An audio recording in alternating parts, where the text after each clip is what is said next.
which was meant to provide, once again, we hear the language, a level playing field. Does anyone have the idea, why do you think in terms of legislative purpose that so often we see the phrase a level playing field? The legislation is meant to keep a level playing field. For fairness. For fairness, right? Most of these statutes, whether it's in the securities statutes, whether it's in the equal employment opportunity statutes, a lot of times what's motivating Congress in these particular pieces of legislation is the idea of basic fairness, and that there's been a historic problem that there was not fairness, and that evidence is showed to Congress and everything prior to their adopting the statute. And so there's a record of their goal in that regard, except for in regard to gender, as I mentioned, and as we will see unfold further today. Let's not forget that you will be responsible for the BMW case, which I will put up for you. This case in Greenville, South Carolina was based on race discrimination, and it was based on the idea that one thing can be a surrogate or a representative of something else. So what BMW was doing in their assembly plan was saying that anyone that has had a criminal conviction cannot work for BMW. Now, this included workers that had been there for many years, had been very successful on the job. There had not been a specific problem with them.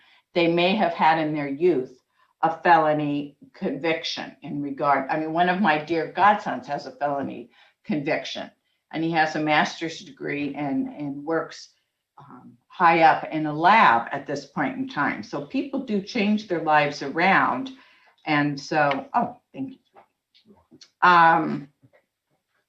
BMW learned that approximately 100 incumbent, right, they were already working there, logistics workers at the facility, including employees who had worked there for several years, did not pass the criminal screen. EEOC alleged that 80% of the incumbent workers disqualified as a result of applying BMW's guidelines were Black. The EEOC filed a lawsuit alleging that Blacks were disproportionately disqualified from employment as a result of the criminal conviction records guideline. They sought relief for the 56 African Americans who were discharged. BMW has since voluntarily changed its guidelines. In addition, BMW had to pay all of those that were affected, had to give them their jobs back, and had to pay $1.6 million in back pay and other remedies under the statute.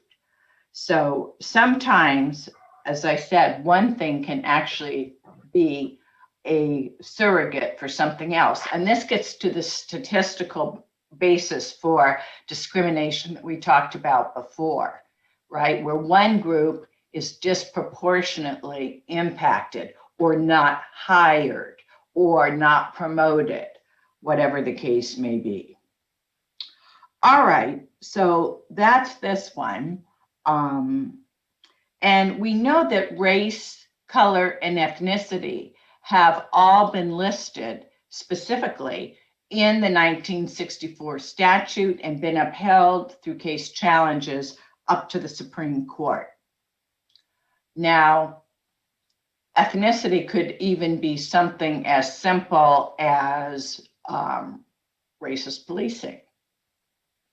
One thing, and of course, that's government discriminating, which is an entirely separate issue than a private employer discriminating. But we are seeing, if any of you are paying attention to the George Floyd case, a lot of the issues in terms of government discrimination are going to be coming out in terms of racist policing. I can also tell you that after 9/11, men that looked like Middle Eastern men were disproportionately pulled over, stopped at airports, and so forth.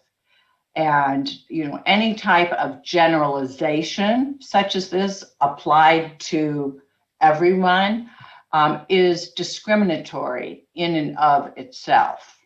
Now, if someone behaves suspiciously, we know people can be treated differently on the basis of behavior, just not on the basis of what they look like or what country they were born in. All right, now religion.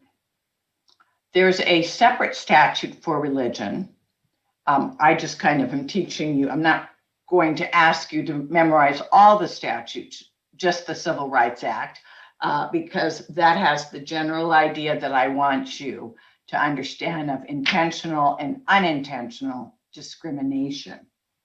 In regard to religion, to remind you, we talked about an Abercrombie and Fitch case that went all the way up to the Supreme Court on the basis of, I love the word preppy.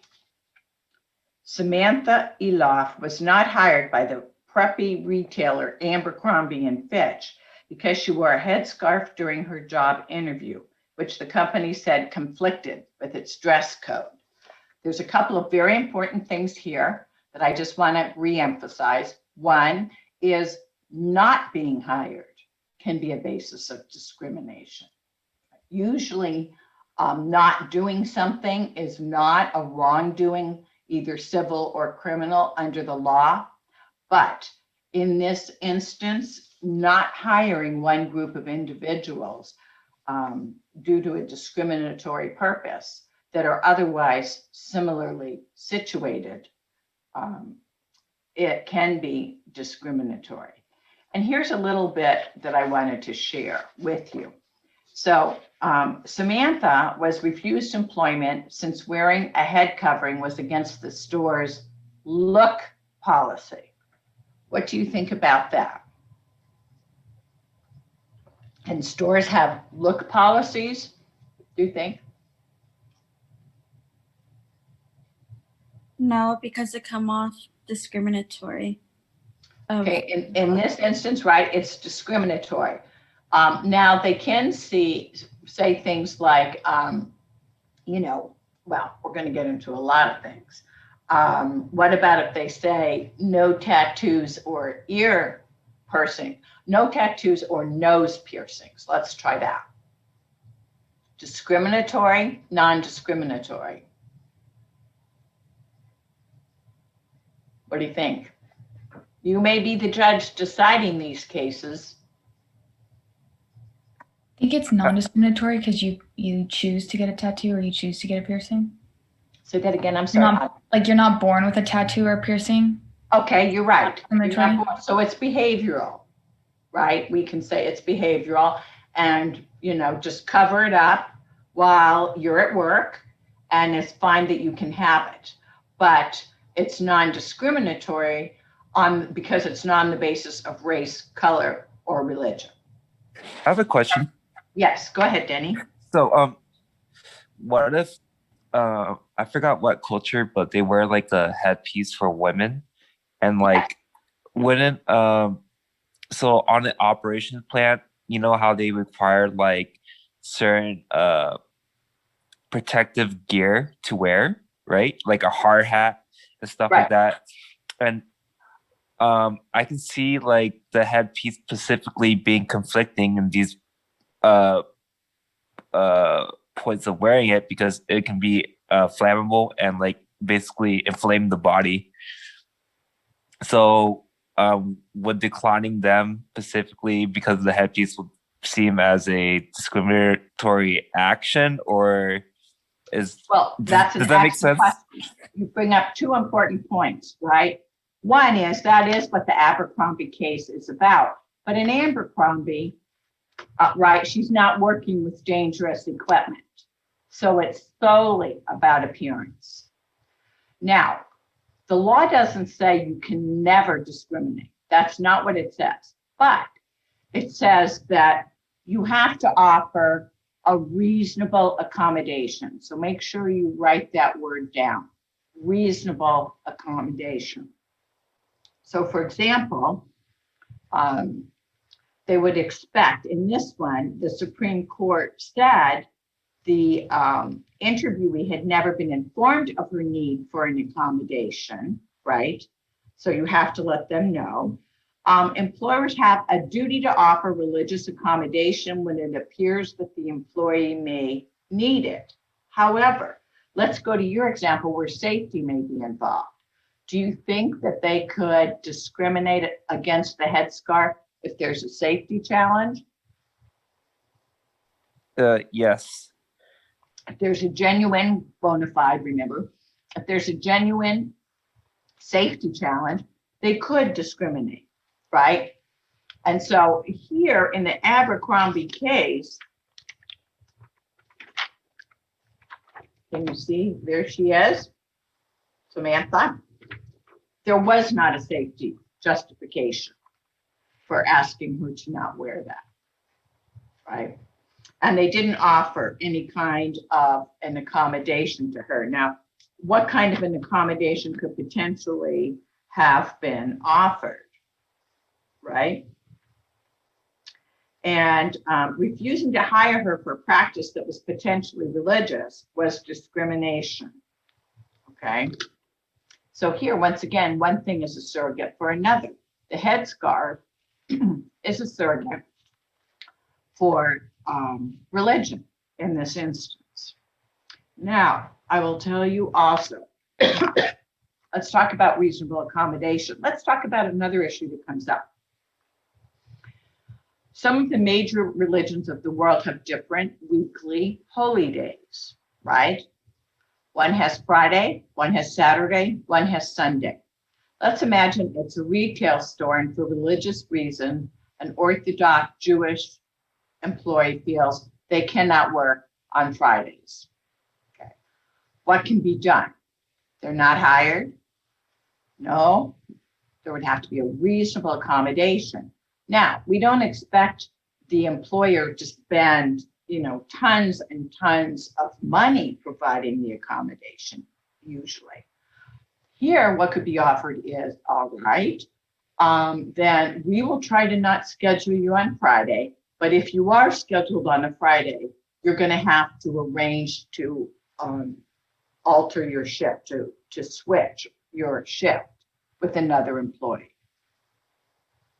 And so on for Saturday and Sunday. So that's how, a reasonable accommodation could look. No one would expect that the entire store is closed on Friday because of this one individual, right? It has to be reasonably affordable to the employer, and it has to be offered to the employee. So the Supreme Court did decide, and I think, let me see, did she get, I think that she got money. Let me see. Also,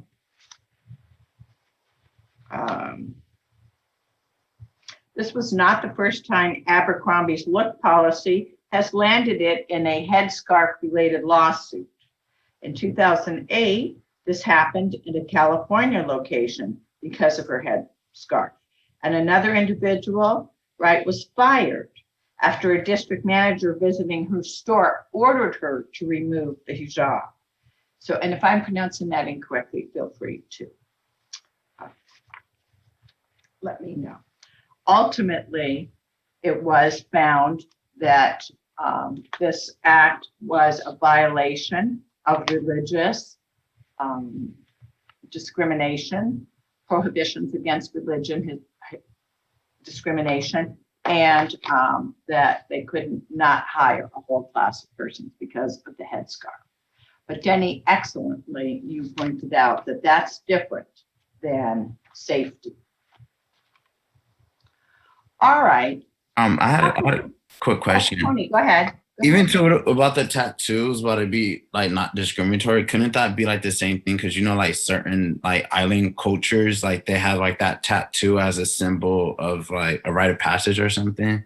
That would have to be proved. You will love this. And in a factory plant in the state of Washington, there was a member of an Indian tribe, and he was found under the influence at work. And his argument was his religion required him to take peyote at work. Oh. That did not work. There was all this discussion about what is a valid religious requirement, right? Mhm. So conceivably, the islander could win if they believe they're discriminated against. However, they'd have to show that's a genuine or bona fide religious requirement of their religion. And once again, the accommodation is somewhat simple. Just wear a long sleeve shirt. Okay.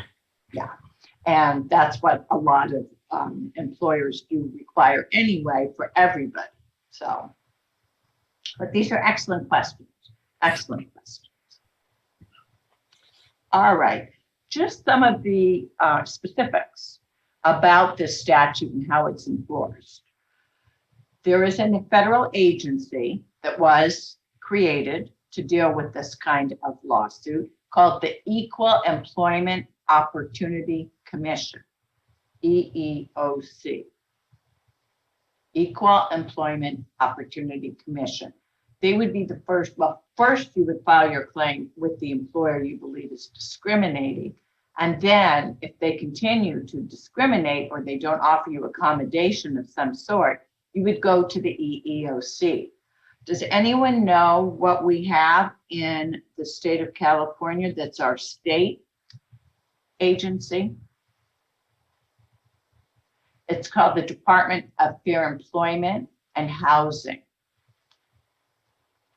because there were a lot of housing issues. You know, the landlady says, I don't want to, you know, homosexual individuals living in my apartment building, and so on. And so while you notice that it doesn't specifically say anything about those kinds of, you know, transsexual or gay or queer or whatever individuals in the federal statute, it does say it in our state of California statute. The statute can be more liberal, which California is. It's just a minimum threshold for what you cannot do is the federal statute. All right, so we have both the federal agency and the state. Typically, you have 180 days to file with the EEOC. That gives you a chance to attempt to resolve it through other means. And typically, there are agencies, for example, with the lady in the hijab, she didn't have the money to take her case all the way up to the Supreme Court. So who represented her? I think that it was the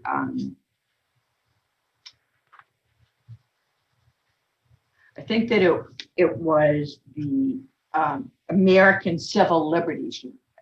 They take a lot of these cases. You may have heard of the ACLU. And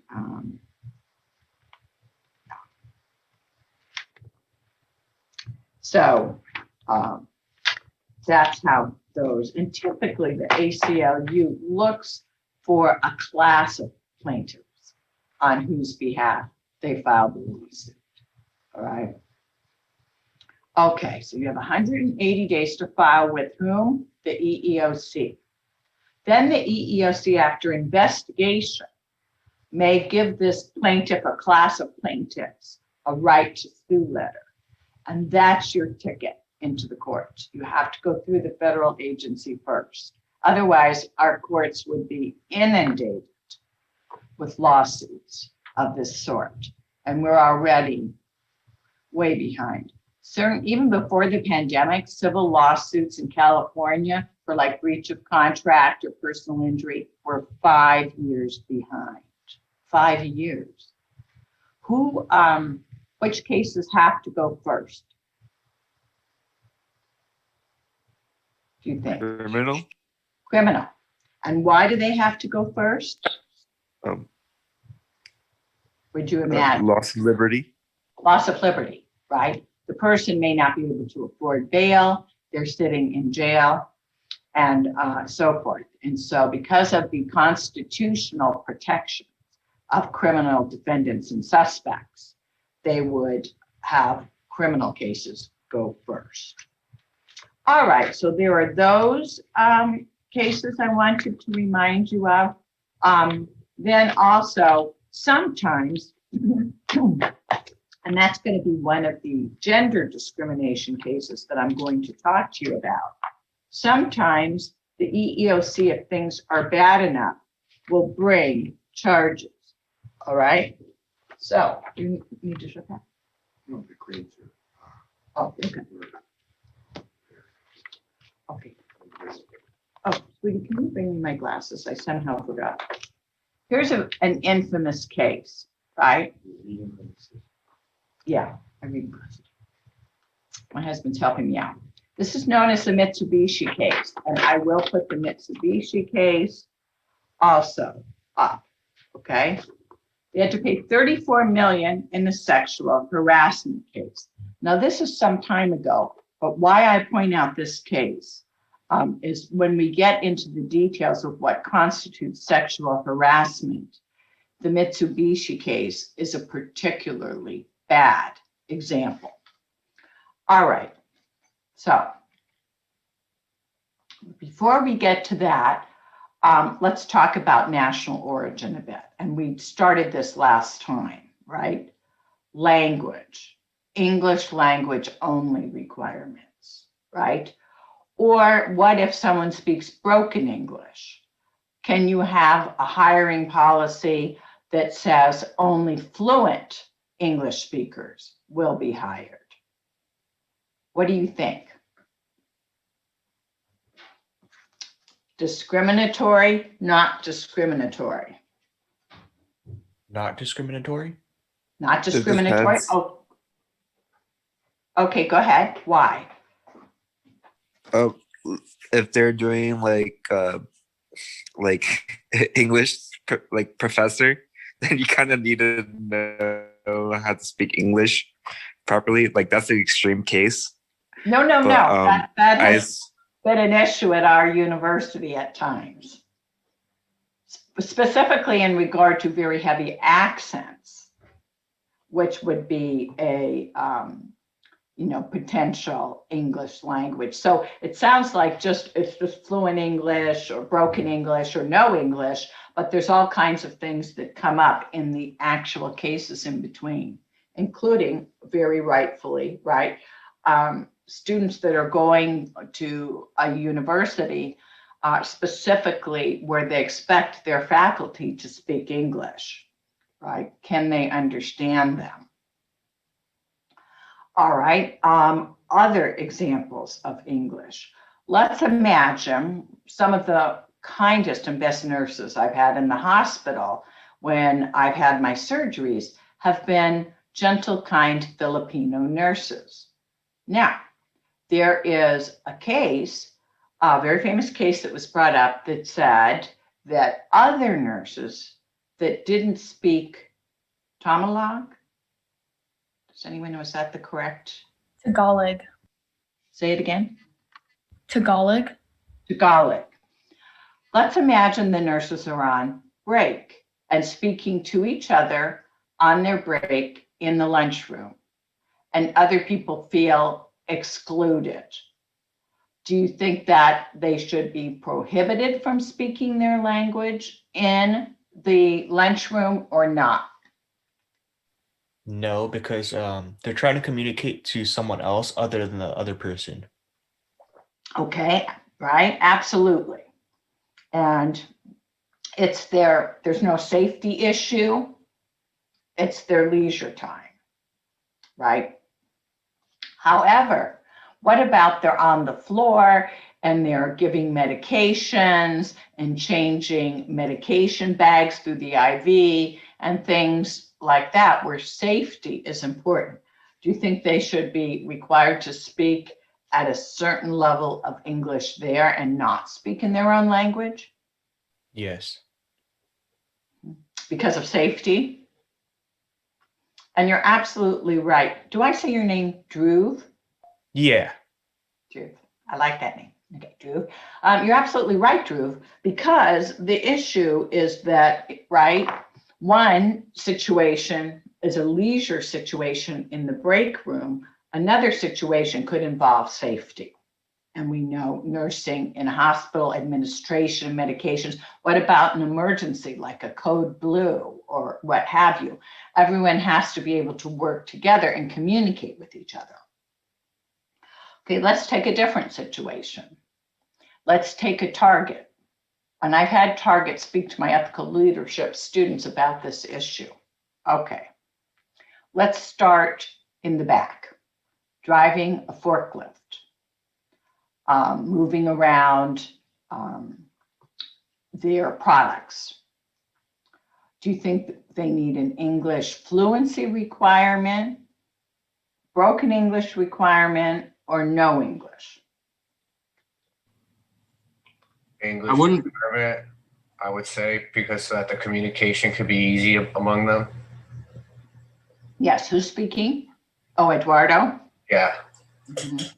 Say that again, Eduardo B. Well, I would say it is necessary to speak English because it's a dangerous job. So like it would be better that they had a good way of communicating. There's no language barrier when they're communicating because it's a dangerous job. So I would say that they would be required to like know English. Well, right. What if a forklift tips over, which happens? They're very unwieldy and they're piled high with product. And my husband's explained this to me. Their back wheels, I don't know, pivot or do something that wouldn't happen necessarily in a regular vehicle. And so, yes, but do they need fluent English or do we think, Autumn, tell me, what do you think they would need? I don't think they necessarily need to be fluent in English, just like know like basic English, some English to be able to communicate if there is safety issues. Right. So maybe everyone is trained to know and agree on certain words when something is about to happen. Similar to the code blue in a hospital, which everybody knows that person is in cardiac arrest or what's having. So yeah, so maybe, some warning system. Another thing Target's done is put bilingual supervisors in who can speak, to the higher ups in the company as well as to their own employees. But you see Professor. how these situations, we are particularly in Southern California, we're an extremely diverse population, which makes us a very rich and inclusive population to a certain degree. But, right, we have a lot of population that does not necessarily speak English fluently. I had someone I know tell me recently that from Lebanon, that her friend's father went into one of the local hospitals in Torrance here, but he could only speak Arabic and Armenian. Right now, you can't have your family member there as an interpreter. So there was a big problem in the doctor's understanding what he was experiencing. That's probably not the only factor, but that miscommunication played its role in the death of that individual. And so, this may have been exacerbated just in all diverse populations where elderly relatives have come here to live and rely on the younger generations to interpret for them. And now suddenly they're alone in a hospital circumstance and they cannot communicate. So that can be, really a tough situation. So yes, now so we've decided, okay, not English fluency, not no English at all, because you have to know what the supervisor's telling you and you have to be able to communicate if there's a safety risk. Professor. Yes. So I know like this scenario wouldn't be like safety per se, but like let's say someone wants to get promoted, right? Mm-hmm. So like let's use the Target example. Like you wouldn't need like proper English for the forklift and things like that, just like maybe broken English.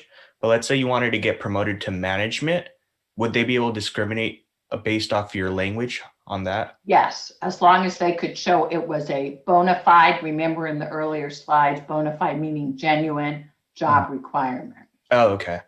Yeah.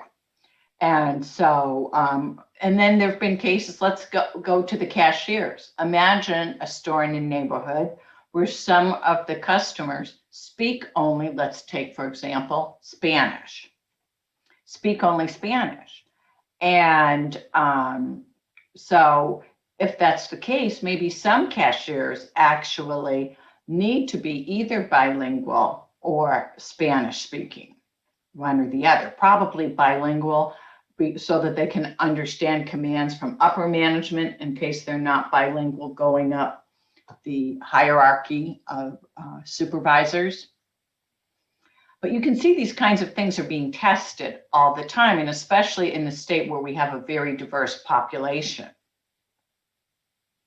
And so these cases, you know, employers that genuinely want to treat their workers fairly can struggle sometimes with these cases. On the other hand, there are English-speaking customers that demand and expect a certain fluency in English. If your customers demand that, is that a genuine or bona fide occupation qualification? So there's many factors that come in, but we can generally say that one of the most important is if safety is an issue, and that everybody needs to be able to communicate in terms of safety, whether it's a code blue in a hospital or a forklift driver in the back of a Target. All right, so yes, so you know everything falls under here. Accent, speaking in your own language on break, safety, and so forth. Okay, any other questions or comments about how language can be a surrogate for discriminating against one group, any group, on the basis of their national origin? No? Okay. So I think that you all gave excellent answers. I couldn't be more pleased. All right.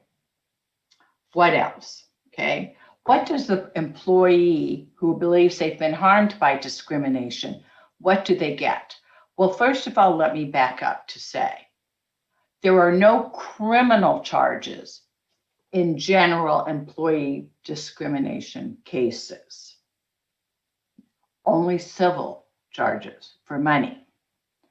How do we distinguish that from the George Floyd kind of a case where there are criminal charges? That's because different things, the officer that's alleged to have killed George Floyd, I think we've all seen that video, was a government employee, and government owes a higher standard, right? And also they were violating their own employers, being the police department, policy on holds, as the police chief gave that testimony yesterday. But generally speaking, most of the cases that we are going to talk about under the Civil Rights Act of 1964 are civil and non-criminal. So what relief means damages. How do we then compensate the person that's been harmed by discrimination? Well, they get monetary damages. They get front and back pay. If they've been fired, right, as we saw that happened with the Black logistics workers of the South Carolina plant, they're going to get back pay if the court decides there was indeed discrimination on the basis of race going on there. What about for their pain and suffering? They could get compensatory damages. You need to get experts. You can't just go in and say, yes, I was really, really, really emotionally distraught, right? You have to get expert witness to testimony. Maybe you got headaches, or maybe you got high anxiety and went to the doctor for that, so on.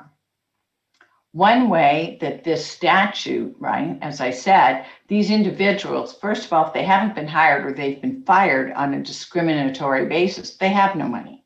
They can't afford an attorney. So they get their attorney's fees back, whether the ACLU represented them and gets the fees back, or there are certain employment attorneys. One of the things that I wanted to do if I'd stayed in law instead of moving to teaching was employment law. All right, and then punitive damages. If it's been a really, really bad case of discrimination, then we can punish them. That's what punitive means, by adding on additional monetary damages. All right, we're going to move to that different area that we talked about last time. We began with gender. Who remembers the story? What happened with gender discrimination? Autumn? No? I don't remember. That's okay. It was right at the end last time. Probably no one remembers. The idea was that the Southern senators in Congress did not want this bill to go through. They wanted to block it. They did not want the federal government telling them they could not discriminate. Remember, there's public accommodations, there's employment, there's sports, there's many sections of the 64 Act. We're focused on the employment part because this is business ethics. But so the Southern senators got the idea and they said, we know how we'll defeat the law. We'll throw in gender. Nobody will vote for a statute that says gender discrimination is a wrong, a civil wrong. Well, obviously the statute did get passed despite that, but there was no legislative history. There was a lot of legislative history about discrimination based on race, right? All this evidence of when it has happened and how many years it had been happening and actual cases and so forth. But with gender, there was very little. And so most of gender discrimination, and this is very important to write down for yourself here, is based on Supreme Court interpretation. Cases that went all the way up to the Supreme Court, and they interpreted what was the meaning, because there was no legislative purpose for gender that they could look to, which is what the courts often look to when they're interpreting a statute as to whether it's constitutional or not constitutional. Now, it just so happens that I noticed last night in watching the news that the National Women's Law Center, and I'll put some, I went and looked for an article on it, but make note of this for yourselves. Put out statistics in regard to differences in pay between genders. Now, a lot of this is for, people that have equal merit, okay? So it's not that there's the uneducated woman and she's expecting to make as much money as the educated male. No, this is about similarly situated, which is the term I like to use, which means, right, most of the time, it's about people that have the same qualifications. Okay. Let's take white women. White women, for every dollar a man makes, not just white men, non-Hispanic men, a woman makes 82 cents. Now, let's think of this in regard to me. I'm a lawyer. I'm a tenured full professor. I published a lot of academic articles and I won 5 teaching awards. I made less than the 2 white males that reported to me when I was their director.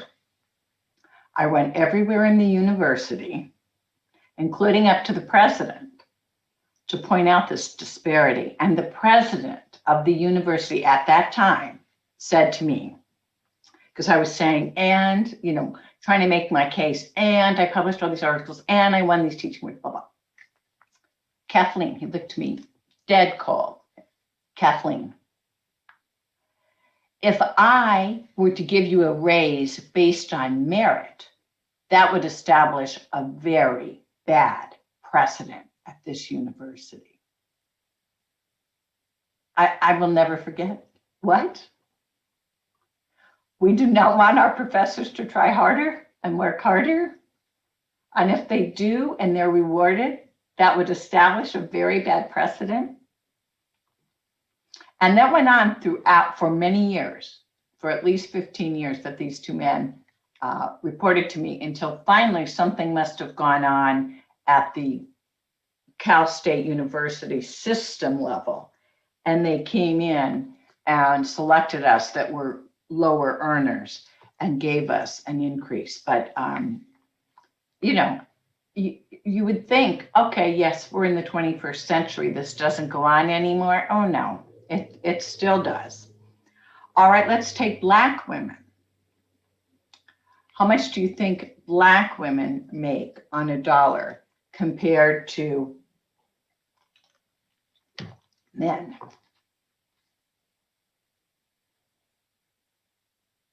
$0.63. All right, now we're going to talk about some reasons why all of this may be true, because we have to define our terms or it could be muddled. Now let's take Latino women. How much do Latino women make on a dollar that a man makes? 55 cents. These are my students. This is appalling, right? What do you think may be part of the reasons that this continues to occur? Any ideas? There's no right or wrong answers here. Even the article is speculating. I'm making a guess. It could be one of the factors is that they don't know the actual worth that they should be getting paid for. Like they don't research like for a certain career, like, oh, they paid this specific amount, therefore they should bargain for this specific amount. Well, you are right. Can we compare, for example, someone that's working as a nanny for a family with the male white president of the university? Clearly, right, they're not going to make the same amount of money. And the article does break down based on a lot of different factors. Typically all women, generally speaking, make less than white and other non-Hispanic men. Okay. I have a question. Yes. I'm going to try and phrase this correctly, but I had heard that the statistics that you're talking about, that they include people that don't work. And so if you were to take male versus female, there are a lot more stay-at-home moms than stay-at-home dads. So it would make sense that they make, like in comparison, 70 cents to the dollar, because there are a lot more that aren't working. Well, okay, yes, right. And I'm not a statistician. I've barely scraped by and passed statistics twice in my undergraduate and MBA. But yes, and of course, that would not be relevant to make the case, right?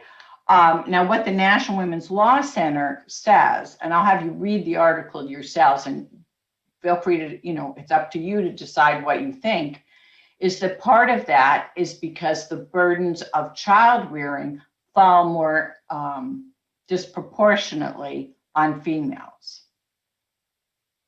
So you have to look at what they say about that and from what source they drew that part of their data. See if you agree with that or not agree with that. I guess what I'm asking is if it incorporates all unemployment. Like if it's including everybody that's unemployed and then comparing how much they're making, or yes, it's right. only for employed. Right. And this is supposed to be those that are employed, but the years taken off to rear children maybe, or having more of the responsibility of rearing the children may cause them to fall behind in pay increases and so forth. So you're right, there's many many factors, and we have to be comparing apples to apples, not apples to oranges, right? And these particular numbers that I just gave you, although there are many numbers in the study, were meant to be similarly situated in terms of education and seniority. Got it. Thank you. Mm-hmm. Oh, you raise an excellent point. We need to know what we're talking about here, right? And that it's a relevant and feasible comparison. So thank you. Professor, Yes. sometimes doesn't it come down to also like negotiation skills? Because like most of the time salary and stuff is like done behind closed doors and like just it's a back and forth. I would say I think I have poor negotiation skills. Although obviously this started with me making less than the men way back when I first graduated from college. Mhm. But at that time, there weren't as many women in management positions. Right. And so, and, you know, at that time, I also did not have the MBA. I had only the bachelor's degree when I first went into the workforce. But it raises an interesting question. Right. In terms of how we value societal contributions. Yeah. For example, like why I brought up negotiation is like one of the big cases was the women's soccer team. Yes. They were more successful than the men, but when all at the end of the day, what it came down to is like they were offered the same contract as the men. I believe it's been a while since I read up on that, but they chose a different contract, and in like a relation to that, that's why they were being paid less, is because they chose the different contract, even though their performance was much better. Yes, that may be true. I have to go back. This is a current issue. You raise an excellent point because, of course, the games are coming up again. Right. Yeah. And Megan, who's the world's best? I believe. Yeah, she's the world's best female soccer player. Right. In fact, the U.S. team is really amazing. I'm very proud of them. Yes, I know she's involved. She just went to the White House in the last couple of months and spoke to President Biden about this issue too, I think. Right. And wasn't there something on the news where they showed like workout facility for the females? Yeah. And there was this very pathetic looking one single set of dumbbells. Yeah. And then it was like workout space for the male team. And it was this huge gym with all kinds of equipment. Once again, I need to go back and see, you know, what were the sources and the comparabilities between those two things. I think it just comes down, like, if we look at it just from a sports perspective, it just comes down to straight, like, what makes us the money. And that's kind of just on us, the consumer, on that we choose to watch the NBA even against like the WNBA. So that's where more money goes.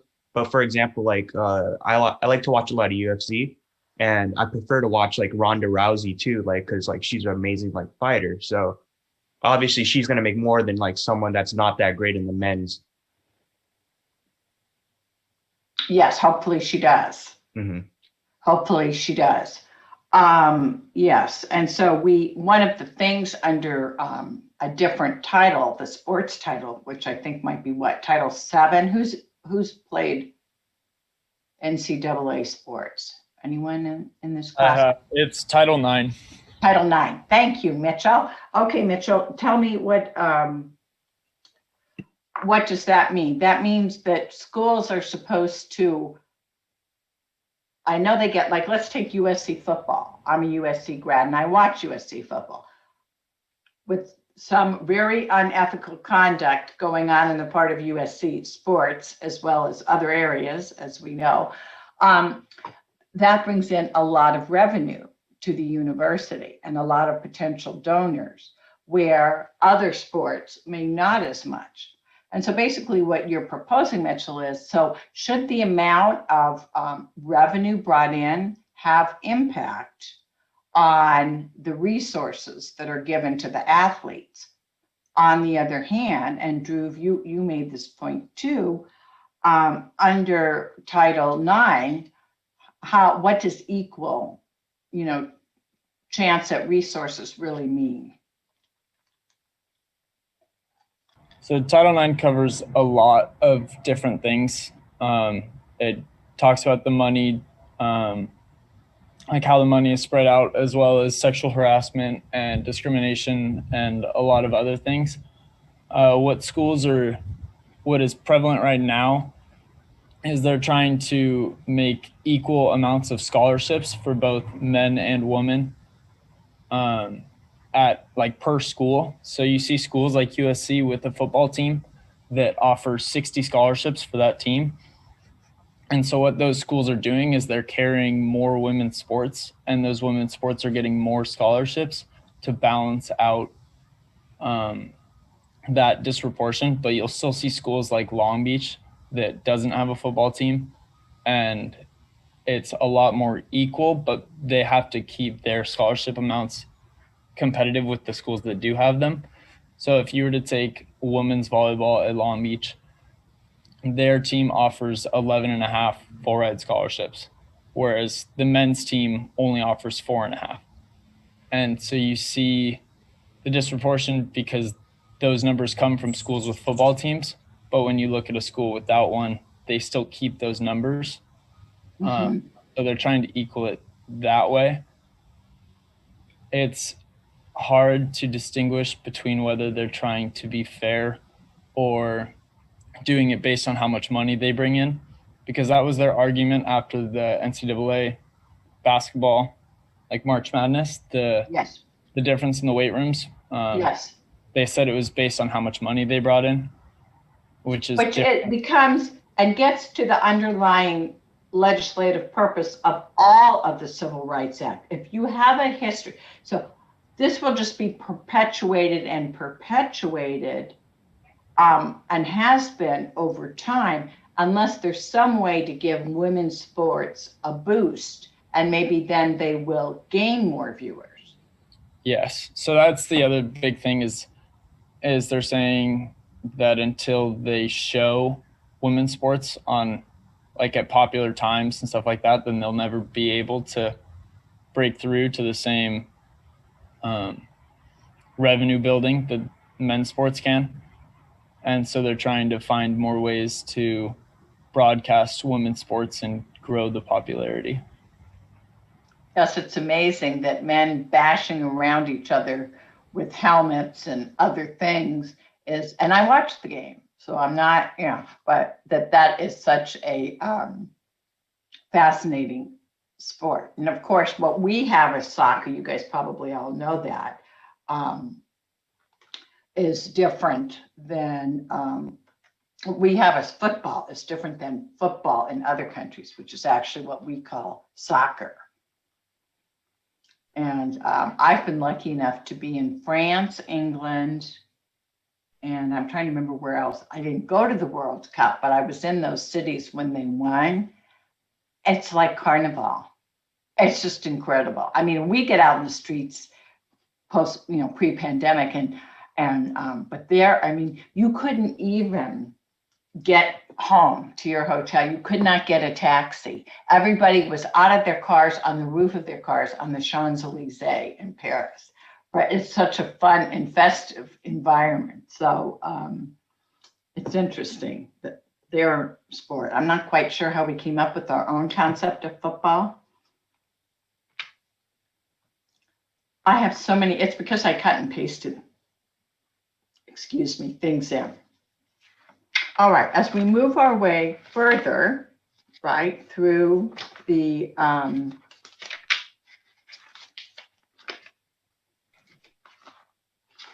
getting out some examples that I wanted to share with you about sexual harassment. Here's one. Okay, in fact, I'm going to post, you'll see them under sexual harassment definitions. All right, so the first type of sexual harassment, when the courts were interpreting claims, lawsuits brought to them, was quid pro quo. In Latin, that literally means this for that. Sexual favors for job benefits. Now, Denny, you okay? Yeah, I just had I'm really tired because I had an institute at 5 a.m., so I couldn't get out of bed. Well, I'm just glad you're okay. People can be in my class. You're here, you're contributing. What more could I ask? Okay, so where's the thing? Oh, the Mitsubishi case that I mentioned to you. So here's what went on in Mitsubishi. There was an assembly line in Illinois, and a lot of the supervisors were males on that assembly line, and a lot of females worked on that assembly line. Literally what the EEOC found is that for a period of time, the male supervisors would say to the female workers, "You want to keep your job? Give me a blowjob in that closet over there." I mean, the most blatant of quid pro quo. You could not believe that people would think, number one, they can get away with it. Number two, that is appropriate. But it actually went on for a long time because the women were intimidated, right? And then Mitsubishi fought, abandoning a 2-year fight against federal charges of widespread sexual harassment at its Illinois auto factory. Mitsubishi agreed Thursday to pay hundreds of female employees a total of $34 million. At that time, the largest such settlement. Now, there were other things that were required, what we call in the legal phraseology, a consent decree. The deal obligates Mitsubishi to place all harassment policies and future complaints by female workers under the supervision of a panel of outside monitors. Because those that were trying to complain, who are you complaining to? This is the culture of that workplace. And you may have a lot of years of seniority there. You don't want to give up by just going to another job, et cetera, et cetera. The 3-member outside team will scrutinize the company for a year and report to the EEOC, the agency's chairman said, and so forth. Why this is such an important case is the idea that it was definitely quid pro quo. Female assembly line crews told of enduring a horrible litany of abuses. The ones where it was quid pro quo, this for that. Then we're going to move into other things. Penises and pornographic drawings were scrawled on bathroom walls. Some women said they were baldly propositioned by male workers to provide sexual services. The thought of Mitsubishi will always be spoiled for me. And so then the EEOC talked about this. The EEOC could not believe what they found when they began an investigation into this plan. At that time, it was the biggest ever in a sexual harassment case.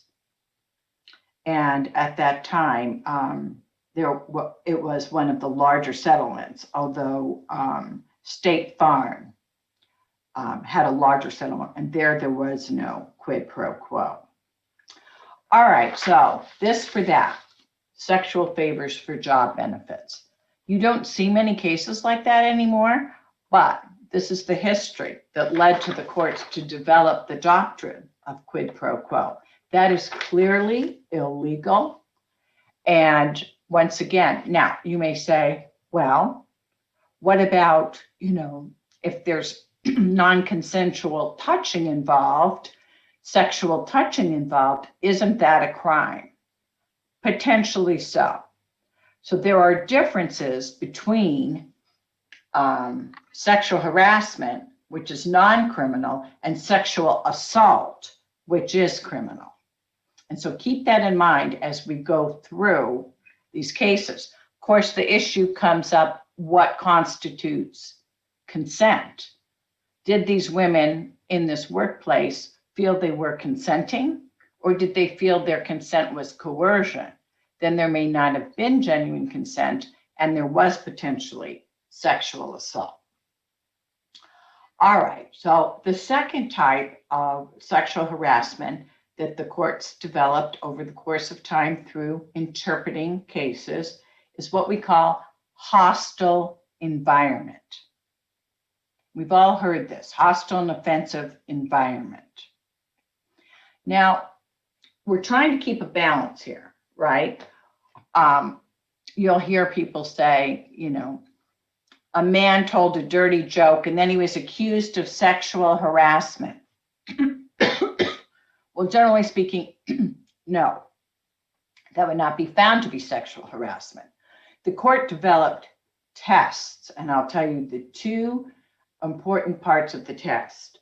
The first part is that the hostile behavior must be pervasive, meaning, does anyone know how to define the word pervasive? Do you think pervasive means just once? Like you continue constantly without, even when they're saying no. Right, it continues on. It's not right. So it must be pervasive and permeate the environment. You know, lawyers and judges just use legal terms. We could just use plain terms. But then why would we be paid the money we're paid?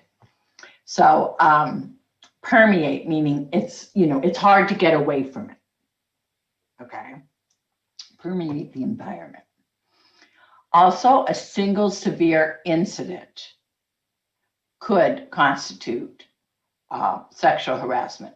What if a man never touches a woman, but unzips his pants and pulls out his penis? Would that be a single severe incident?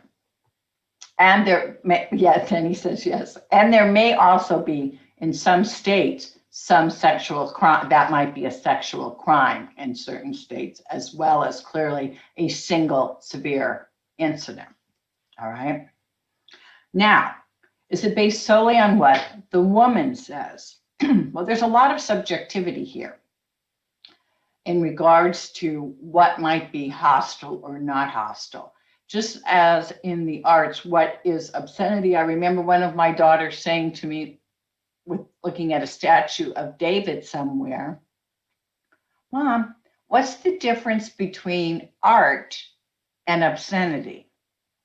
And that was a difficult one to answer. Well, if it's David and Michelangelo did it, clearly it's art, right? But if our next door neighbor does it to you, that's obscenity, you know? So, I mean, so everyone's definition of these things may be a little bit different. And so the court is trying to establish a test that can be applied consistently over cases. So the standard is not the subjective opinion of the person asserting they were sexually harassed. It's the standard of the average reasonable person. I should have that in bold too, and I will put it in bold. The average reasonable person. So we are going to stop there. And I want to give you all a chance. Next time I'm going to put up a Hooters case that's based on a real case. And I want you to read it before we come to class next time. And I'm going to go around the room and give everyone a chance to get some participation points by answering different questions. And remember, there are no wrong answers. There's just discussion, and everyone has a right to a differing opinion, of course, of course. This is one of those areas where there are, you know, differing opinions for sure. And there are some interesting California cases, as there always are. So with that, go look, see if you can find your grades. A couple of you will get an email from me today. We'll start with 3 or 4 of you about arranging a time to go over your exam if you'd like, and we'll just keep going. And I won't do it solely during my office hours, my regular office hours, because some of you have class. And so for that reason, I will make time other times to go over it, okay? I will be back at 12:30.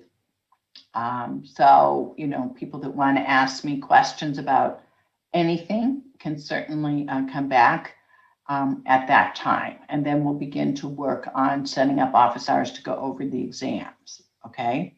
This is a very interesting area of the law. It can have impact on any of us. It can have impact no matter what your sexual orientation. You can be sexually harassed. And so it definitely, it's another form of discrimination potentially. And so that's why it falls under gender discrimination. Any last question before we go today? About the Mitsubishi case or the test? Okay. All right, then. We will leave it till next time.